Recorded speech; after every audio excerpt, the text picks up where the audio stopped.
So I'm hitting V on my keyboard, and I'm going to go back to my back layer. Now, usually when I'm working on this, I like to listen to an audiobook of some type. Recently, I found that there's a bunch of Terry Pratchett's audiobooks that have been uploaded to YouTube. I'm just grabbing one of my colors in here, and let's Did get you to listen to working. Small Gods? Small gods. No, the one I was listening to most recently was Sorcery is the name of it, and I just started it today. Going Postal. I mean, there are so many Terry Pratchett novels, and I have rarely gone through when I'm listening to them on audiobook to almost any. I haven't finished like any of them. They feel like little Debbie snack cakes to me whenever I'm listening to them, because it's just they're sometimes the plot feels like, oh, and here it's always a British guy reading it. It's like, oh, and here's a fine fella that is walking up to a castle, and then all of a sudden, oh, a dragon just showed up, and there's a dragon, but he's a nice dragon and he's friendly, and then all of a sudden, the dragon just got up and left, and it seems like there's very little payoff sometimes to what Terry Pratchett is writing about. And it's a great background fodder and something just to sort of drown Yeah. out, yeah, but I can't. I haven't gotten too horribly excited about any of them. It's like a little Debbie snack cake. Okay, so what I'm doing here is I'm going to start working on my mountains within the background. If you saw me just a second ago, I am pulling my colors directly from my reference image over here. I've got a nice dark color within my shot, and I'm just going to go in. We know where the lighting is coming from. Oh, boy, that's actually a little bit lighter than what I've got. So let's go with this color. And maybe I'll darken it up just a bit if it's still too light. Okay, yeah, let's darken it up. I try to work as one for one from the reference images as I can, but that doesn't always work. That's too close. A little darker, just a little baby step. I'm staying within my safe area for my color pickers. All right, and I've got a good texture brush that I'm working with right now. It works all right. What I want to keep in mind is that I'm also working at 50% on my rendering for this pass. And with this, the 50% allows for some natural little happy mistakes, as I think Bob Ross would say, for different layers and different colors to start to show up, and just sort of textures in the rocks and things of that nature. Keep in mind that this is my shadow pass, so I've got my highlight pass that I can still go through and do on these, and I also want to get that fog of war that's starting to work. So some jungle fog that's coming up. This is a great spot for me to be able to establish, that even off in this distance, there is going to be some tree lines and some exposed rocks. So I can continue working through it like this. Again, my shadow pass at this stage, really not all that strong. I don't need for it to be. But since I'm working on a separate layer now, let's see if we can't go through and grab a little bit more coloration. I'll push this a little bit closer to the green, ever so slightly. There we go. And I'm just going to do one more quick pass for where I think some of the tree forms and shapes might end up here. So keeping it really loose. Don't want to get too detailed on this very back layer. That would be a mistake. Still have got my highlights to go through and do. That'll make a big difference as I move forward. Or make these sort of green hills over here on this side. Speckling it just a little bit, just to give it a little bit more texture and a little bit more interest. The fog of war is something that I can go back and add later on as well when I'm doing my highlight pass. But yeah, that's it for the background. That shadow pass really doesn't take too long on that particular layer. And I'm just going to keep working my way through. All right, so this color right here, I believe it lives somewhere in this range, but honestly, I can just start to go down just a little bit, not too much. And let's push it a little bit more into the green section there. So I'm going to hold down the control button, create my new layer on top. Keeping in mind that my lighting is coming from the top left-hand side, just like we're seeing within the reference photo. So I'm just letting my shadows go down. Yeah. 50% will get me, through 99%.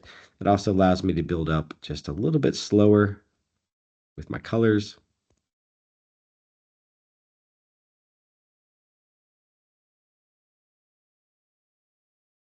It's 25%. And just doing a little bit more, just to give it a little bit more texture. There we go. Next layer. Holding down control. Got my color from before, so I'm going to go just a little bit darker.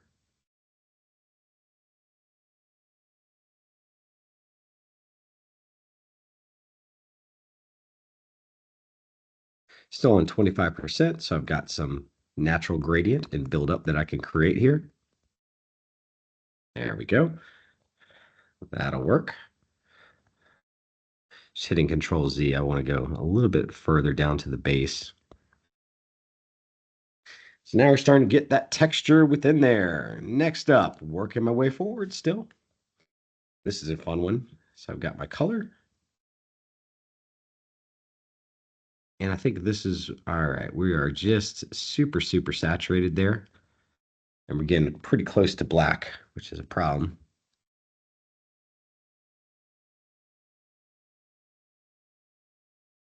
There we go. Just a little bit of texture. We want to add some, definitely put the fog of war in there later on so that these hues aren't quite so saturated. You saw I was getting really close to the right-hand side of my color picker and out of that square of safety.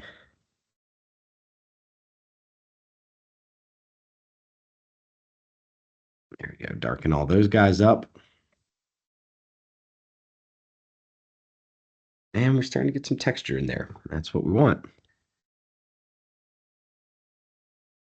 All right, those two are connected.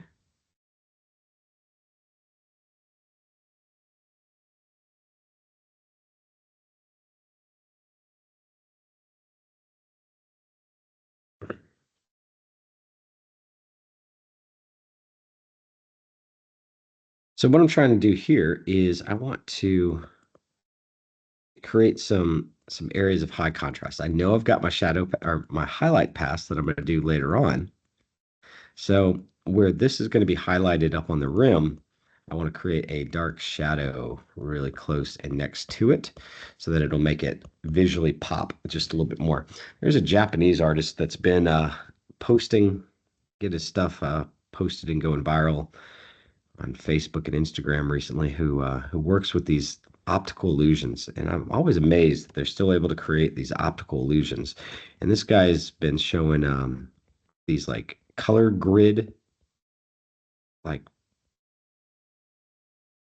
squares that he's putting over black and white photos, and then our brains sort of trick ourselves into seeing the piece as if it's actually colored and filling in the color where we think it's supposed to belong. It's a really cool optical illusion. And that's sort of what we're doing by within these two areas, right? So for this one with the darker side and then the lighter side right on the other side of it is going to make that pop just a little bit more. All right. So yeah, just slowly working my way forward on this shadow pass. Not too slowly, I hope. Just grab my layer, new layer on top, grab my color, and I'm going just a little bit down and a little bit over on this first initial shadow pass. Once I've got this created, still on 25%, let's go back up. 9.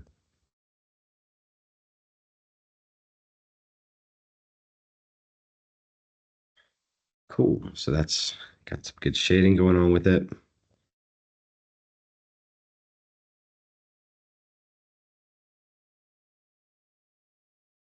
Good texture that's starting to emerge.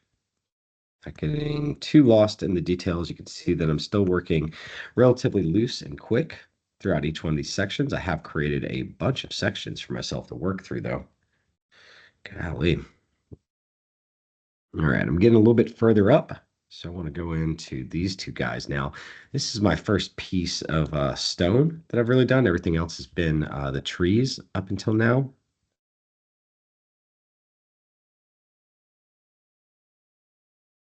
New layer on top.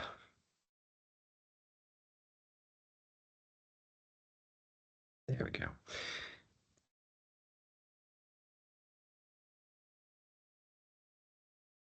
That fog of war should look pretty good here.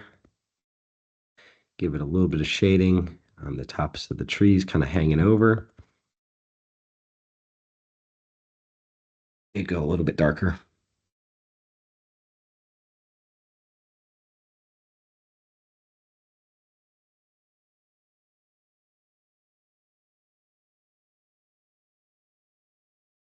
There we go. That looks good to me.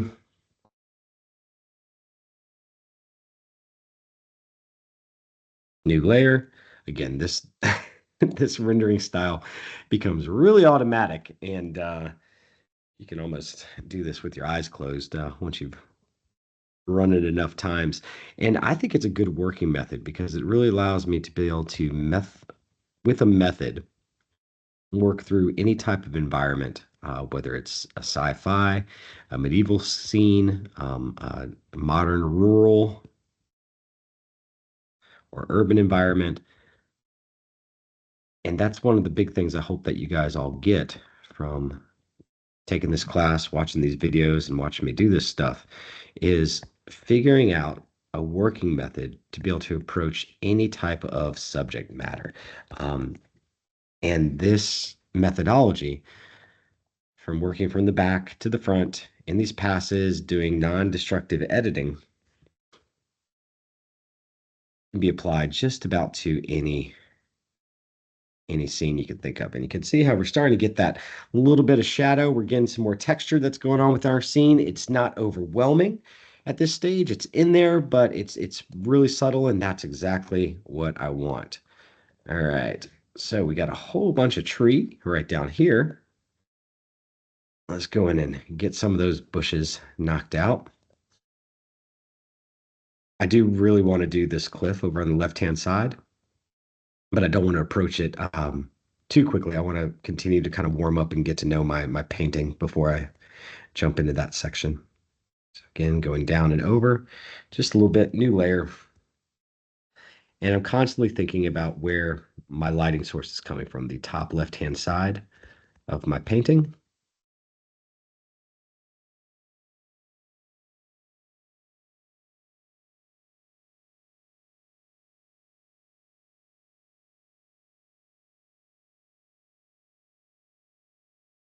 Let's just pretend like that's all covered in shadow.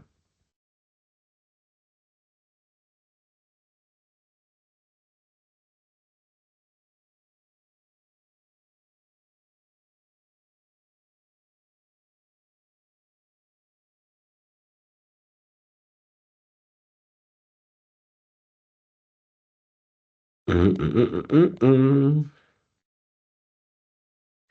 So again, we got some lighting coming in over here.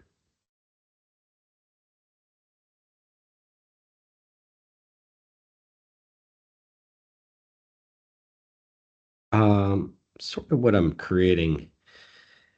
We'll get into this more on the next project, but an ambient occlusion pass. Don't need to know too much about that right now, but it's the way that shadows have trouble getting into the corners. And it's that sort of it's a term that comes from 3D rendering, ambient occlusion. And so down at the base of this massive cliff here, I'm sort of ducking, creating some shadow right around where the light is meeting up with the wall, or sorry, where the bushes are meeting up with the wall, because I know that the light from the rest of the scene isn't really going to be able to penetrate and get back within that area.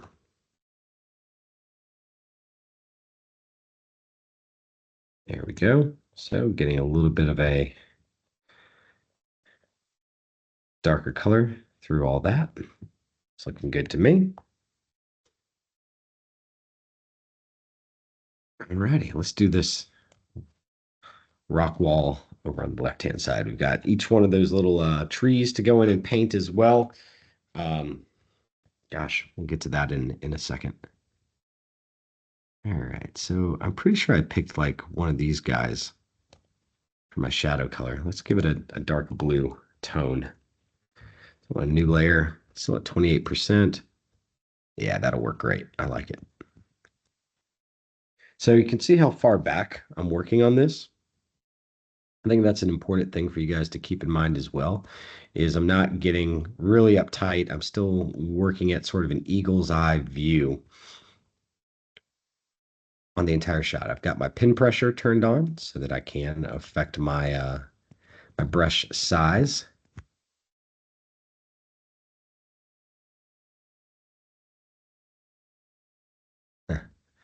There we go.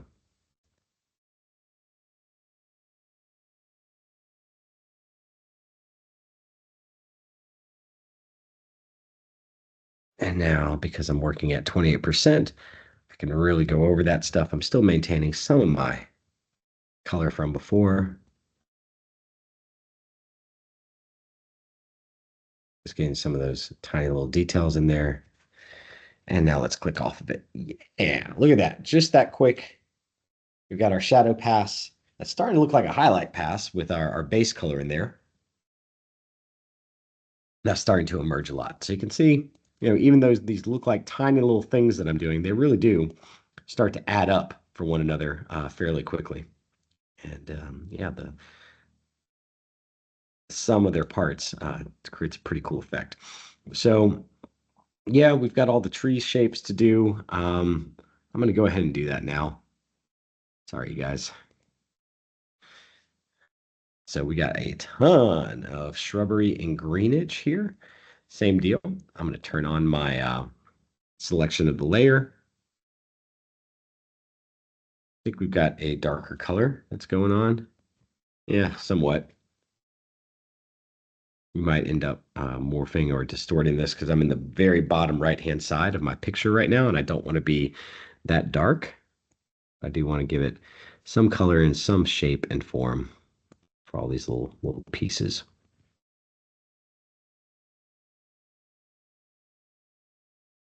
So at 28%, I know that I've got basically 3 strokes that I can do if I want to go up to my full saturation.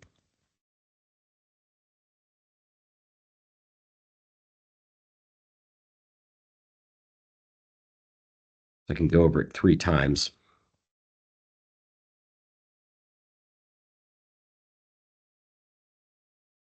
All right, so just a little bit of a shading. There we go. We worked through that pretty fast. That didn't take nearly as long as I thought it would because I'm not getting too uptight with it. I'm staying fairly loose. I talk a lot about going through and doing a polish pass. That's where I would clean up a lot of my brush strokes at the very end. So let's not neglect this bright green. I go down a little bit. I want to give it a shade as well.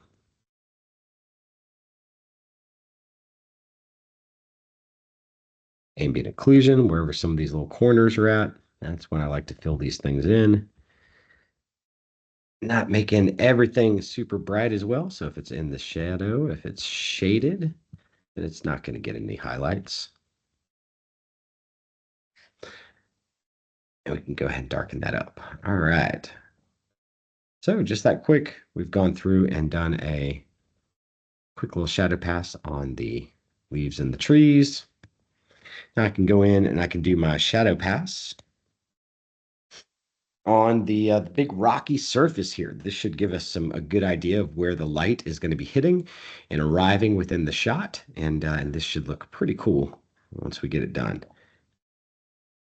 So let's find a good color here. I like this one. I think that's gonna, yep, still teal. A lot of teal in this painting for real. All right, I'm giving it a little bit more saturation, a little bit more darkness. Just a little bit, not modifying the color too much. Let's go ahead and grab our layer. And for this one, man, it's a big part of the painting, and I want to work really loose and really far away on this. So I'm at 28%, and let's just, oh, it's still not quite dark enough.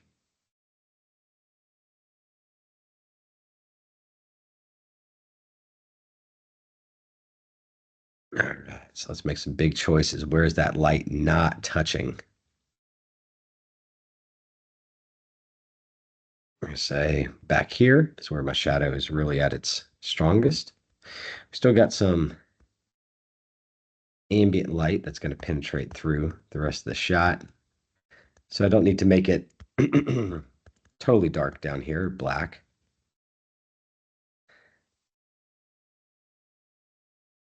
I know my light's coming from the top left-hand side, so I'm just sort of working my way up and around and over to it.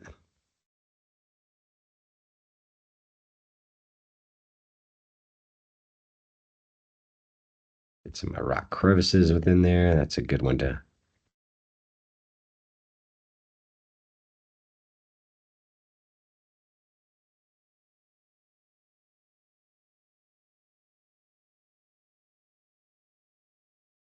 All right, so this is kind of the entire shtick of this painting, is that it needs to have the high contrast between these two areas. And the big highlight over here on the elephant's face, where the painting's not going to work. And so to make that highlight more pronounced, I want to go a little bit darker with these shadows here than I normally feel comfortable to. Yeah, I guess the thing is, a lot of times we're sort of dipping our toes just in the water when we're unsure of a design decision that we're about to make.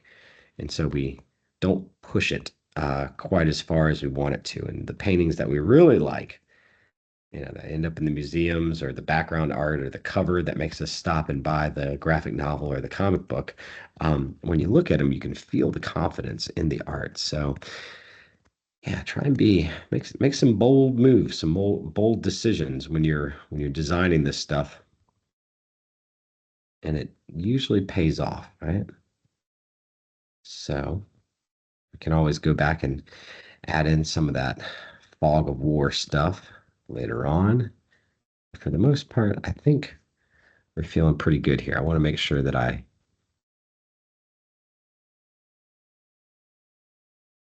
show that this is recessed into the stone.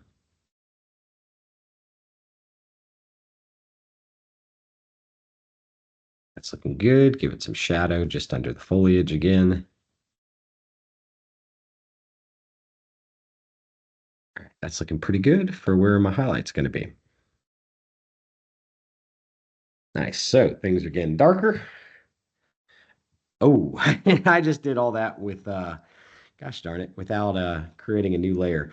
That was really silly of me. Darn. All right, so we're kind of stuck with that one. Glad I like it. All right. Should be. There's some other workarounds that I suppose I could do, but yeah, let's go in and do the elephant's face next. Start working on the shadow on that now that we're good and warmed up. So I got my shadow pass over here that I already established. New layer.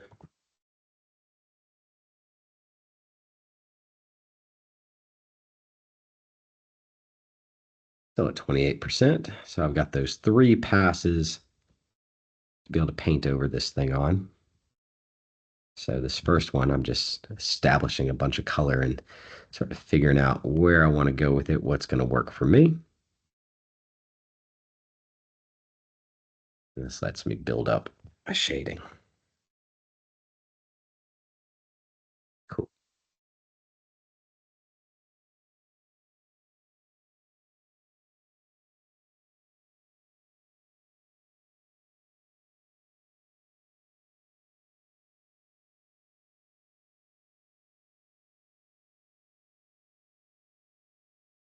Mhm.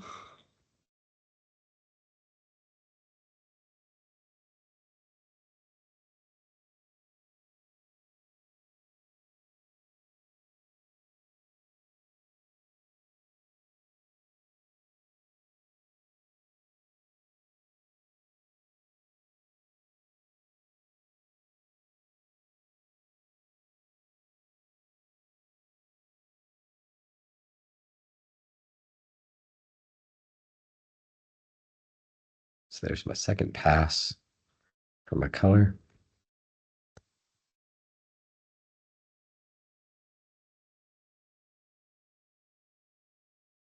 I got the third one. Cool. All right, so that's going to be mostly the elephant's trunk. We want to get a little bit tighter on the shadows right around here. Looking pretty good. All right, so now we got our elephant. That's ready for his highlight. Got the water to do down at the base as well. I don't want to forget about those.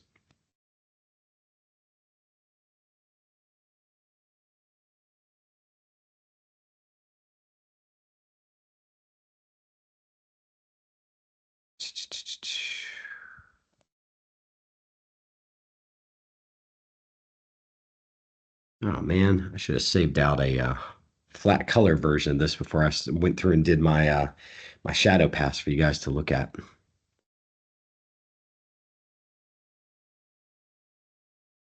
Do it now.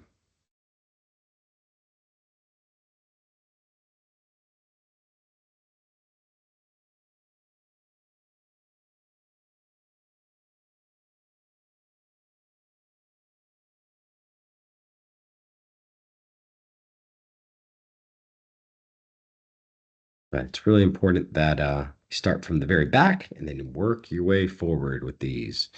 So I think within my reference image, this is supposed to be water. We got a 3D render here. Got some weird stuff going on with it.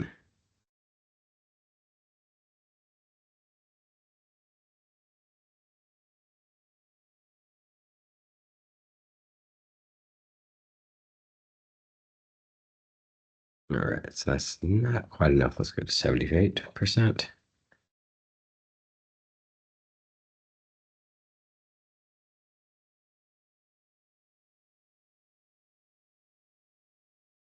All right, so rendering water. I think the best advice I can give you guys is just keep it simple. Don't try and overdo it.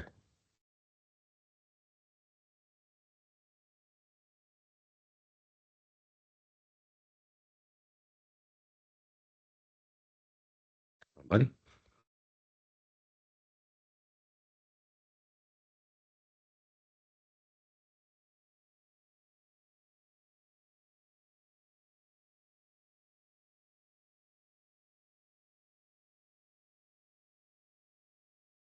Oh,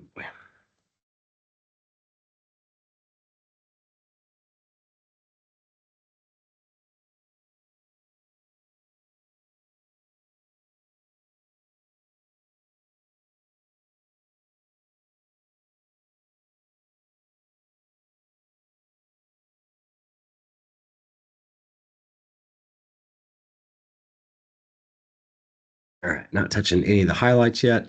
On the horn on the elephant, I painted this previously without really kind of knowing what the rest of my color space was going to look like. So likely that horn is going to become a lot more blue so that it feels like it's made out of the same type of stone. But as I move forward into my highlights, I'll try and integrate some of this cool green color and this tan on the elephant's face, so that I'm not losing this entirely, but that the tusk um, definitely is a weird color. It's a pain point right now within this composition, but I'm going to be editing that out a little bit later on. All right, so we got some tree trunks. We got some other little bushy shapes to be able to go through and rock and roll with around here. Yeah, I think I'm in a pretty good spot. Let's get in on these dudes. Oops. So just right clicking, go into my layer, and that's all the shrubbery. on the mountain face on the right-hand side. It's a pretty organized system.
All right, trees within the foreground.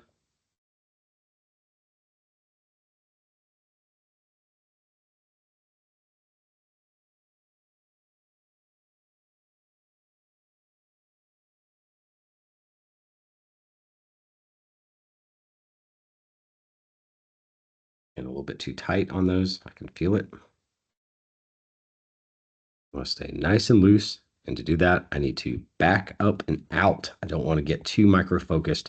It's one of the things I see starting students do is, you're working like right up next to it on the pixel. Like you can see the pixel is just about to show up when you're working on these paintings, and it slows you down so incredibly much. When you're going through and you're doing a sculpture, you wouldn't do every single hair on a bust head. Instead, you would work your way slowly into those details and working really loose and then start to refine it. And that's the same thing that we want to do with this is, don't get too close, too soon, too fast. These paintings.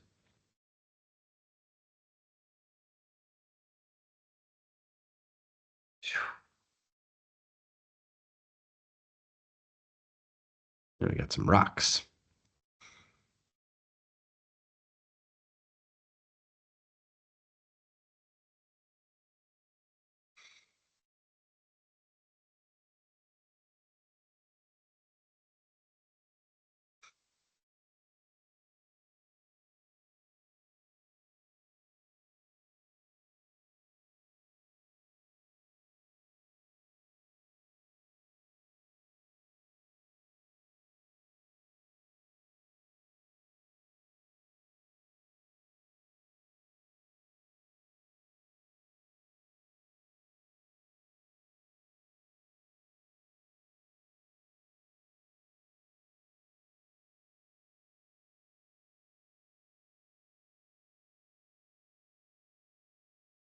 A nice highlight there. Oh, got our some more green.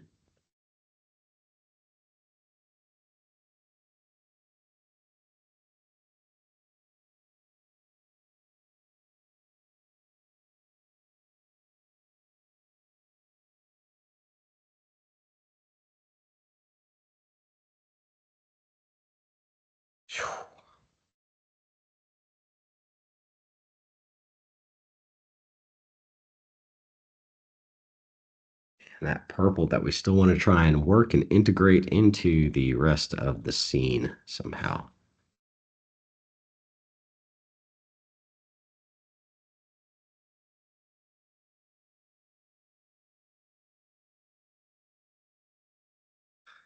I'll figure it out.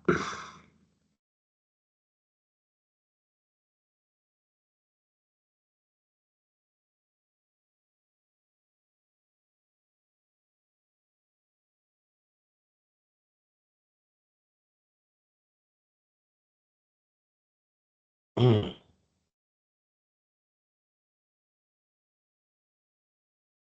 One more thing, we got our big old gate right in the middle. That's a big focus point, so I don't want to forget about that.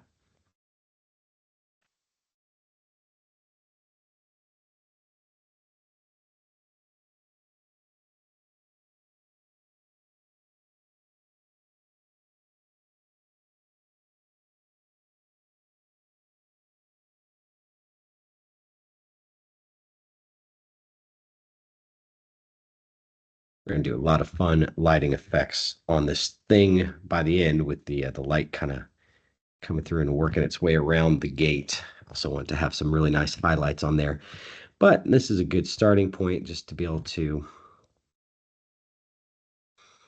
give it some kind of interest.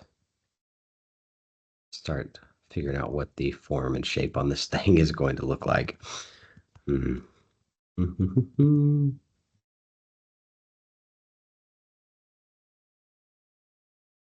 Right, and this is me totally scribbling, and I don't really have a strong direction for what that icon should look like on the top of the elephant bridge. So I'm just sort of making it up. The illusion of detail very quickly and just darken that up just a little bit more. Okay, so I think a lot of the green, those leaves, I can get away with just doing with the highlights, and we might not need a low light pass on there. Got a lot of green shrubbery over on the foreground, and I know if I don't do it, I won't do it. So I need to go ahead and do a pass on this stuff right now, and it'll look better for it. Oops, new layer.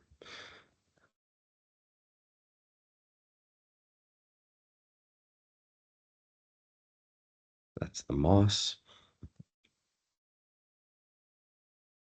I think we can figure this out a little bit more once we get the highlight